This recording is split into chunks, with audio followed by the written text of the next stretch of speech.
Welcome to The Backstory with Dr. Ricky Singh.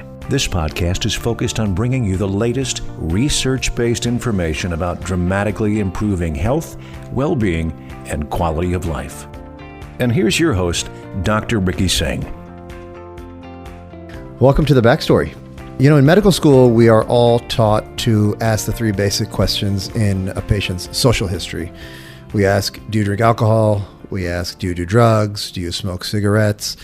And, you know, while these are pretty important questions to ask, just to help us address some of the potential health hazards with our patients, you know, I think they fail to ask some of the more significant factors, not only in our current patients, but also our younger adolescent patients. And specifically what I'm talking about is vaping and the use of e-cigarettes, which can pose a grave risk to the health of our teens and younger adults.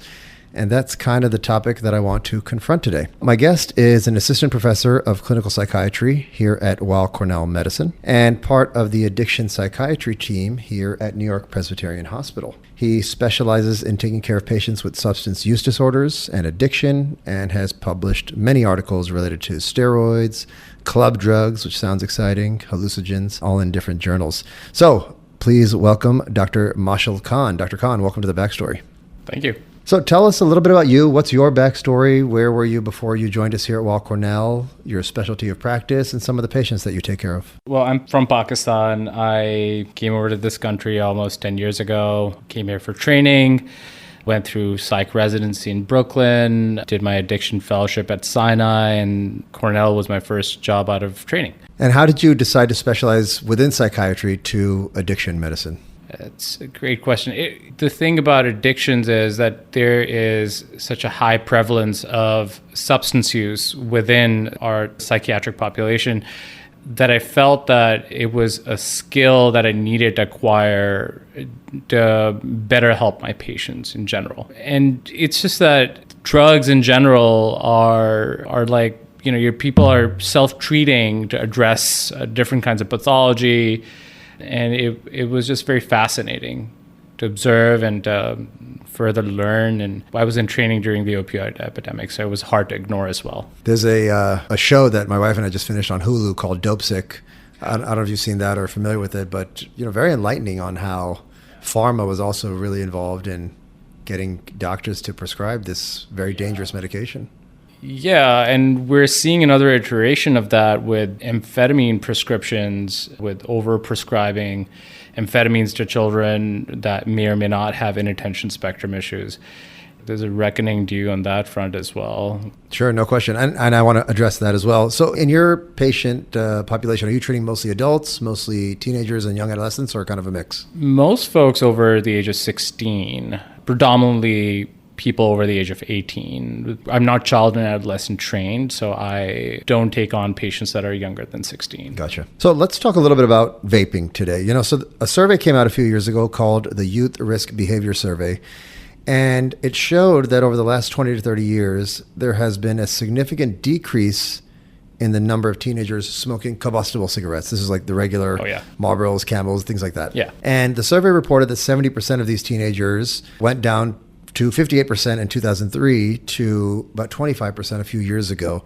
And that sounds pretty good, right? The data suggests that doctors like yourself are doing a great job of educating patients about the dangers of smoking.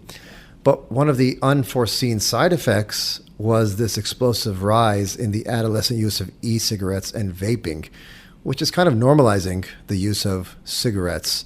So tell us, in your experience, what have you seen with this younger group or even some young adults transitioning from smoking to vaping, and how has that really escalated in the recent years?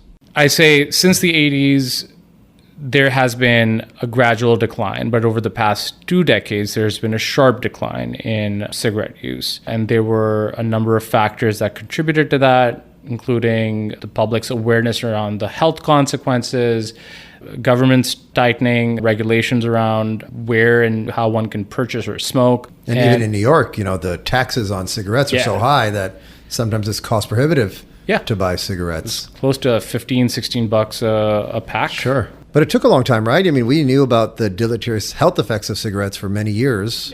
Lung cancer, bronchitis, COPD, until we actually took some action. In that sense, so you saw a decrease in the number of patients smoking cigarettes, but we're slowly seeing an increase in e-cigarettes. Right. So the thing with that is, even though e-cigarettes have been on the scene since late 2010s, it wasn't until they were marketed by some major companies as alternatives to cigarette smoking, or they were falsely marketed as healthier alternatives to cigarette smoking, or could help you quit cigarette smoking. Let's talk about that for a second. So there's a company, Juul, which most people know about. So Juul was actually started by someone I went to high school with, No way. James Monsies.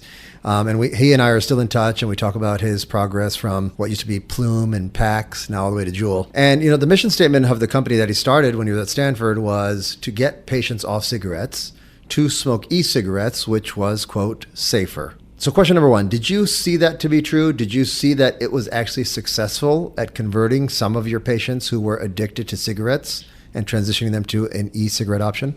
There are a few things about the Juul product itself. It's designed in a way that's supposed to be more addictive. It's a more efficient delivery product. Now, just zooming out for a second, an e-cigarette itself is a device that has a battery with a cartridge and an atomizer. Right. So within that container, the cartridge, they have this e-liquid that contains propylene glycol or glycerine and nicotine and flavoring. And the nicotine content in Juuls was very different from all the other e-cigarettes that were available on the market. They had higher nicotine content. Their nicotine molecule was actually a nicotine salt, which was atypical from free-base nicotine that was available in all the other e-cigarettes. And the rationale for that, I think, was that it was softer on the throat, whereas the other free-base nicotine products were harsher on the throat. So they tweaked the product in a way that it would be closest to a cigarette in its experience, and the nicotine percentage was higher than an average cigarette. It was the most potent cigarette that you were using. Tell us a little about nicotine. What is nicotine? How does it affect your body? How does it affect your brain? Why is it so addicting when you inhale or intake nicotine? That's a great question. So I teach a class on the neurobiology of addiction a few times a year to trainees, and there's a slide in there that shows us that sort of details of all the substances that individuals ever use, how likely are they to develop a use disorder or an addiction or dependence, whatever you want to call it. And top of that list is nicotine. 32% of people from the pool of people that have ever used will develop a dependence on nicotine. So it's a physical dependence, not necessarily an addiction. A physiological dependence. And if you play that out, it's harder to quit nicotine. It takes on average 7 attempts for people, once they've developed a dependence on nicotine physiologically, to quit nicotine. And just to sort of give you a contrast, 23% of the people that ever try heroin will develop a heroin use disorder. I mean, that's quite profound. Yeah, so I was going to ask that. How does that compare to opioids or alcohol, yeah, or cocaine or these other right. So second on the list was heroin, which is 23%. Then cocaine is like 17%, alcohol is 15%, amphetamines you think that there'd be it's 11%. But I think it's not just the molecule, it's not the substance alone that tells us about these numbers. It's the availability of that molecule in whatever product. It's the social acceptance of that, and just the psychology around that thing. So with nicotine, the psychology around it has been that's driving a lot of kids to use it, is that there are these flavorings. There's, creme brulee or mango or mint flavored. And what we've learned is that a lot of this was intentionally marketed to these kids. And the data is showing us that it led to more often use per episode of use. And you kind of see the government striking back on that. Yeah. When I speak with, again, my friend James, the initial thesis was get patients off combustible, get them on e-cigarettes. Yeah. Obviously, when the company started making money, leadership changed and they wanted to repivot of who they want to attract. And that's when flavors like frosted sugar cookie and like gummy bear and all these stuff came out, which attracted, young adolescents. And now the government's saying, you know what, get rid of all these flavors. And, even here in New York City, you can't buy flavors anymore. It's always either menthol or regular or something like that. I'd like to agree with you on that, but reality is there are these off-brand cartridges that are always made and available at all our lovely bodegas. So those products are available. Unfortunately, they might have high benzoic acid or retinol content, which actually contributed to what we saw back in 2018, 2019, the E-Valley syndrome that became very popular. A lot of kids with inflamed lungs and attributed to e-cigarette use. So when you see a younger adult on e-cigarettes and, quote, addicted to vaping or e-cigarettes, what are some of the strategies that you discuss with them and try to implement? And are those same strategies that we use to get people off cigarettes also applicable to those with e-cigarettes? Yeah, for sure. So every single time, and we talk to our primary care and pediatric colleagues about this all the time, it's always implementing the 6 A's into practice. Anticipate that there's a risk of nicotine use amongst the patient that you're evaluating or servicing. And it's always important to ask, are you using any kind of nicotine product, whether it's a tobacco product, combustible, non-combustible, a vape product? And then if they say yes, then assess for the readiness for them to quit in the next 30 days. And alongside that, advise for them to quit and inform them of all the health outcomes that are associated with the use and the benefits of cessation. And assisting them is very important with a proper quit plan and providing them with behavioral supports, counseling, nicotine replacement therapies, pharmacotherapies, and just informing them that, it takes a few tries to be abstinent long term. The average number of attempts are 6 to 7. Mm-hmm. What if, there's a parent listening or even someone that you've seen in your clinic, somebody comes in and say, doc, I'm not smoking regular cigarettes. I know you get lung cancer and things like that. These are e-cigarettes. They're supposed to be way safer. So I don't really want to quit because I think it's not as dangerous to my health. How do you answer that? Yeah, I think meeting them where they're at, just giving them the resources and helping them just go on their own journey and understanding what they're consuming actually entails helps. There are a lot of resources out there for parents. There's My Life, My Quit, a great online resource, Smoke Free Teen, The Truth Initiative is also another one. And if you're a New York State resident, there are a lot of city and state-run initiatives that even provide free nicotine replacement therapy packs. If you just call in to 1-866 New York Quits, basically. Do you think most of the people who out there who vape or use e-cigarettes know what you mentioned about the nicotine content compared to cigarettes? I didn't know that, and that's something you certainly educated me on. Are people aware that that's so much more addicting than probably a combustible cigarette? I don't think so. Everybody, even the physicians, the trainees that are attending the neurobiology lecture that I told you about earlier, they're always surprised when they look at those numbers. They're like, what do you mean? How can it be more addictive than heroin? But it's not just the molecule itself. It's as we said earlier, there's the social acceptability, the accessibility around it. But you have to be mindful that even though there's a short-term gain from it, which, it does enhance your attention. It does allow for improved focus and whatnot, some relaxation. There is a dopamine released in the brain that allows for you to have this nicotine buzz from it's, as soon as you use it. But downstream, you're going to have withdrawal symptoms that are going to make you feel jittery, that are going to make you more anxious. The data that we have shows us that long-term people tend to develop depression, more depressive or anxiety symptoms long-term. So, there are all those psychiatric or mental health consequences associated with long-term use. Is there a tolerance that one can develop with vaping, and just like this nicotine buzz you mentioned and this dopamine release? As you smoke more and more e-cigarettes, or as you vape more, do you need more and more vaping to achieve that same level? Absolutely. And, I think of the old days when people had a ritual attached to smoking a cigarette. So you could sort of keep count of how much you were consuming, right? So whether you were consuming after every meal or going out to smoke a cigarette, there was a certain ritual and a level of inconvenience associated with that would at least prompt you to pace yourself. The covert nature of using an e-cigarette allows for quick and easy pull on a vape cigarette without anyone noticing. If you ever sit in one of those AMC theaters instead of looking at the screen, just look at the audience in front of you, you notice that there's these plumes that just come up every now and then, but you can't smell most of that. And that tells you a little bit about how people just find it easy to just sit around and do it in a covert fashion without people around them ever noticing. And not only that, it's the volume of what you can hold in your hand. A pack of cigarettes is a pack of cigarettes. It's 20 cigarettes. Yeah. You know how big it is. Yeah. Now with these vapes, they can say 6,000 uses or whatever they're calling it. 12,000 hits.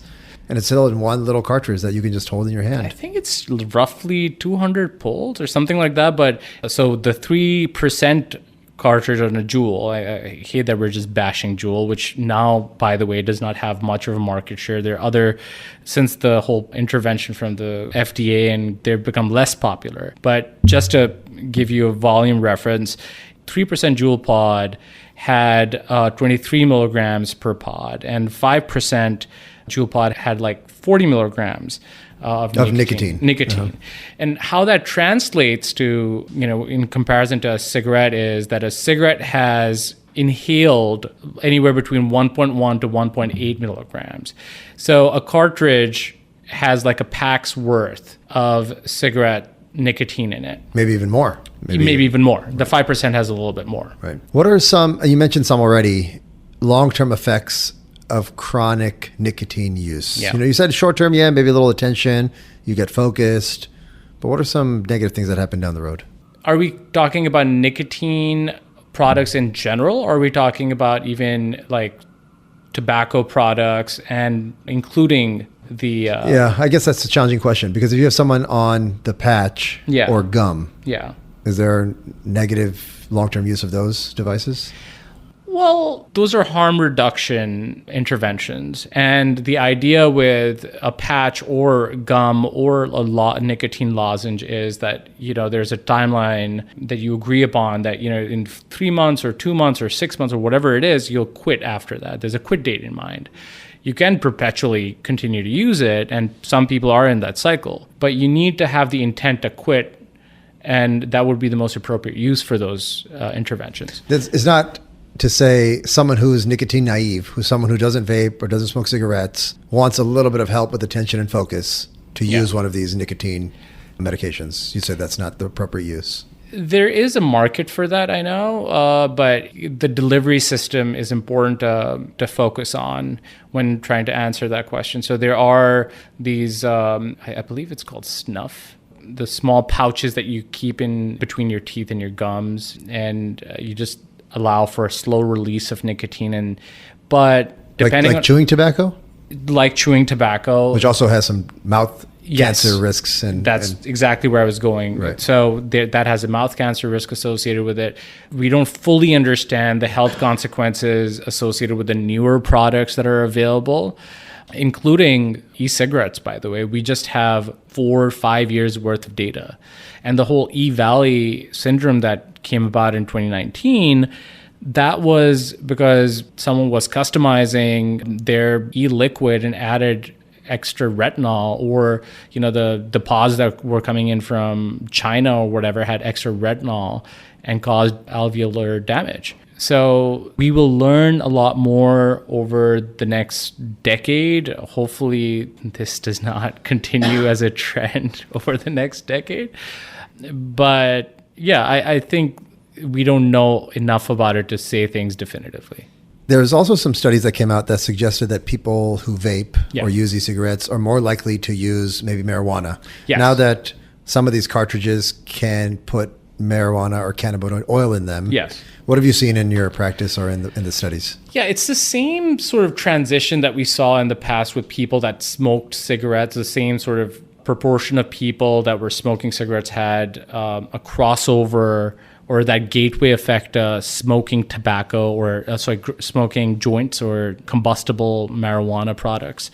You have a similar transition from using similar population demographic that transitions from using vaping nicotine products to using vape THC or vape marijuana products. And that can get even more trickier because those are highly unregulated cartridges, partly because it's still illegal in a bunch of states, and people just make it in these clandestine labs or whatever.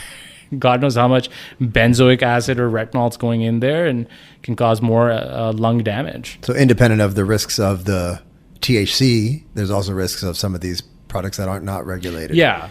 What about marijuana in general? What have you seen with patients can you be addicted to marijuana, first of all? And what are some long-term consequences of prolonged marijuana use? I think the marijuana of the generation of our parents was very different from what we have now. The generation of our parents makes more sense than our parents, because I don't think my parents have ever seen marijuana. Yeah. So back in the 70s and 80s, the average joint had like 5 to 6% worth of THC in it per given volume. And then that percentage has risen close to 80 to 90% now, and has become that highly concentrated form is now also in this propylene glycol thing that has other chemicals in it.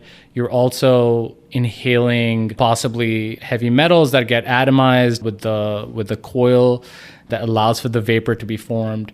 And I don't know, there are too many variables in there, and the addictive properties of THC are what the addictive properties of THC are. Had this been a less potent form of the olden times, there would have been less addiction, I guess. It's just the accessibility has increased. The concentration's gone off the charts. So yeah, there is an addiction to THC now, and people tend to think of it as a benign substance, which it really is not. And the statistics will always be true. There will always be a percentage of people that will develop mental health conditions in reaction to or in association to THC, including psychotic manifestations. And these individuals are at high risk for developing severe mental illnesses for the rest of their lives with continued use. And there's this other impact of marijuana that we don't talk about, where it impairs cognition or reaction times.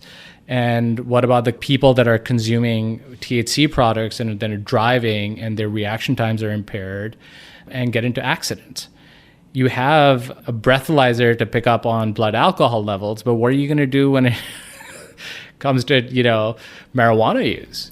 So vaping is certainly highly prevalent. Some statistics suggest that 1 in 5 high school students has been exposed to vaping and nicotine, which, like you mentioned, is so much more highly addictive than the original, quote, combustible cigarettes. Yeah.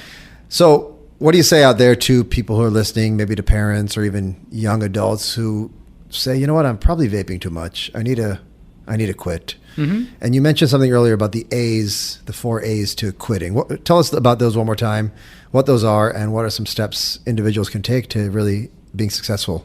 Yeah, those 6 A's are more of a mnemonic for helping physicians remember, just in an organized fashion, how you can improve your clinical practice. But if you're struggling to quit, I would say there are a bunch of resources available to you.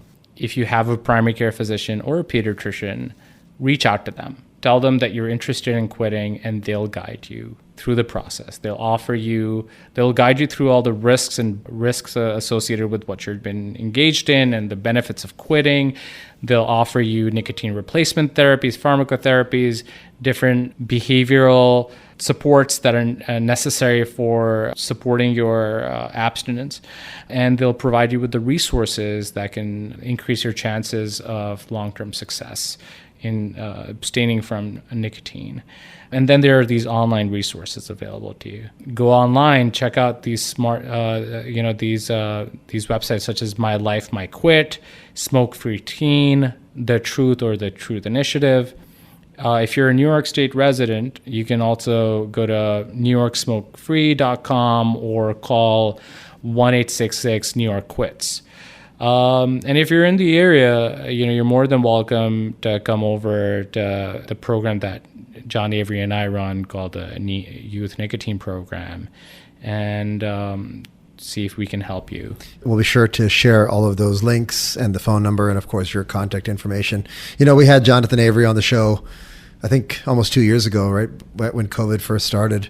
And you said it again here. The same thing he taught me was it's really important to meet people where they are. Yeah. And that just is so well said when it comes to probably every realm of life, whether it's medicine or relationships or kids. Just meeting people where they are is how we're going to make connections and probably achieve the best outcome that we have. So thank you, Dr. Khan, for really spending time with us here on The Backstory to enlighten us on the hazards of vaping and e-cigarettes and maybe the unforeseen risks. People think they're relatively safe because they're not combustible cigarettes, but there could be some deleterious long-term problems with chronic nicotine use, as you mentioned. And thank you out there to the listeners who tuned into The Backstory, where we took an in-depth dive on vaping and e-cigarettes. We did not bash a Juul. We just talked about companies that were targeting youth with different flavors and things like that. But take care of each other. Stay tuned for the next episode. And remember, when it comes to your health, we've got your back. Thank you, everyone. Thanks for listening to The Backstory. Please subscribe, rate the podcast, and review The Backstory on Apple Podcast, Spotify, and Google Play Music. And feel free to share this podcast on social media or even your own website or blog. This podcast is for general information purposes only. It does not constitute the practice of medicine, including the giving of medical advice. No doctor-patient relationship is formed. The use of this information is at the user's own risk. The content of this podcast is not intended to be a substitute for medical advice. To learn more about Dr. Singh and his clinical research, please follow him on social media. You can also sign up for his newsletter by going to www.rickysinghmd.com. That's RICKYSINGHMD.com.